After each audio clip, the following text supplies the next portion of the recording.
Subscribe to our YouTube channel and press the bell icon to get the latest updates. आज भी जब हम इस दौर पे हैं जबकि हमारे कोविड वैक्सीन्स अलग अलग जगह से फाइनल स्टेज ऑफ ट्रायल में है और वो लॉन्च होने के स्टेज पे है, तो हम लोगों ने अपने आप को प्रिपेयर किया है जिससे कि हम जो भी वैक्सीन्स यहाँ आएँ उसको रीडिस्ट्रीब्यूट करने में पूरी तरह से गवर्नमेंट के साथ काम कर सकें।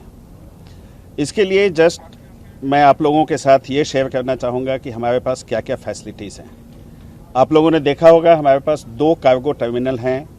दोनों कार्गो टर्मिनल की combined capacity 1.8 million metric ton है पर ईयर, और उसको हम लोग 2.3 मिलियन मेट्रिक टन तक लेके जा सकते हैं।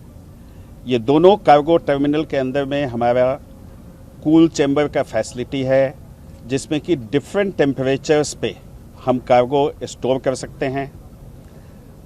टेम्परेचर रेंजेस 25 डिग्री सी से लेकर के -20 डिग्री सी तक का अवेलेबल है, और इवन एयर साइड से ले जाने के लिए कार्गो टर्मिनल में हमारे पास कूल डॉलीज की फैसिलिटी है जो कि बहुत कम एयरपोर्ट्स में वर्ल्ड वाइड अवेलेबल है, जिससे कि कंप्लीट कोल्ड चेन बिल्कुल भी ब्रेक नहीं हो। इसके अलावा हम लोगों ने कोविड वैक्सीन के रीडिस्ट्रीब्यूशन के लिए जो अरेंजमेंट्स करने होते हैं, जो कैपेसिटी बढ़ानी है, उसके लिए हम लोगों ने कुछ कंटेनर्स हायर किए हैं जो कि डिफरेंट टेम्परेचर रेंजेस में रखे जा सकते हैं। ये डिपेंड करता है कि उस वैक्सीन की क्या ज़रूरत है, और वो हम लोगों ने एयर साइड, ट्रांसशिपमेंट सेंटर और सिटी साइड, तीनों साइड हम लोगों ने रखने का उसका प्रोविज़न किया है। No specific date has been given, but they are monitoring the progress in terms of readiness. So as soon as I think there is a green signal that is given by Ministry of Health, we should be ready. Have they indicated anything in your conversation so far? You must be, they're constantly monitoring, right? Indications, if you look at whatever is the government line, is that sometime in January it should be available for redistribution. What is the temperature to be required for the vaccine? Okay, this is something which is to be answered more by Ministry of Health and Family Welfare. From the literature, there are various types of temperatures which could be required. Typical queries that happen is that, okay, if Pfizer vaccine comes at -70 degree, -70 degree we don't have any facility. However, if you go through the literature, even at Pfizer website, then it can be stocked with dry ice for 30 days and at 2 to 8 degrees C for 5 days. So total 35 days is available for redistribution, which should be sufficient. हम अपनी तरफ से per day के हिसाब से storage के लिए सिर्फ करीब 2.5 मिलियन वायल्स हम लोग स्टोर कर सकते हैं।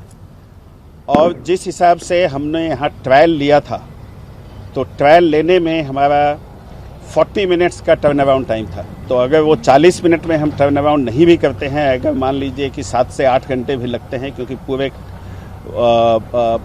एयरक्राफ्ट से अनलोड करने में फिर रीलोड करने में टाइम लगता है, तो अगर हमारा 3 रोटेशन भी 24 घंटे में हम कर पाते हैं तो पर डे हम लोग 8 मिलियन वायल तक हैंडल कर सकते हैं। और इससे ज़्यादा अगर किसी टेम्परेचर वेरिएशन की ज़रूरत पड़ी या कोई ज़्यादा कैपेसिटी की ज़रूरत पड़ी, उसके लिए भी हम तैयार हैं। जहाँ तक वैक्सीन के ट्रक्स का सवाल है, तो ट्रक्स के लिए भी हम लोगों ने सेपरेट एंट्रेंस बनाया हुआ है।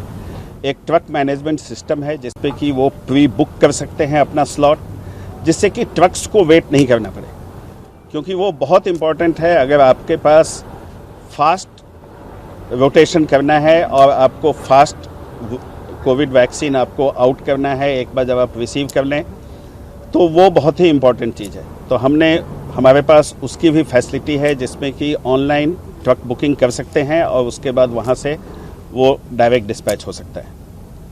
तो ये कुछ फैसिलिटीज़ हैं जो कि मैं आप लोगों से शेयर करना चाहता था। और हम लोगों ने ये भी इंश्योर किया है कि कार्गो टर्मिनल में जो ऑपरेटिंग स्टाफ है उसका हम सफिशिएंट तरीके से ट्रेनिंग कर सकें, जिससे कि हर एक टाइप के वैक्सीन को कैसे हैंडल करना है उनको पहले से उसकी इन्फॉर्मेशन रहे। तो हम लोग रेडी हैं, जैसे ही वैक्सीन की यहाँ डिलीवरी होगी तो दिल्ली एयरपोर्ट फिर से गवर्नमेंट के साथ कंधे से कंधा मिला करके उसका डिस्ट्रीब्यूशन करने के लिए पूरी तरह से रेडी है।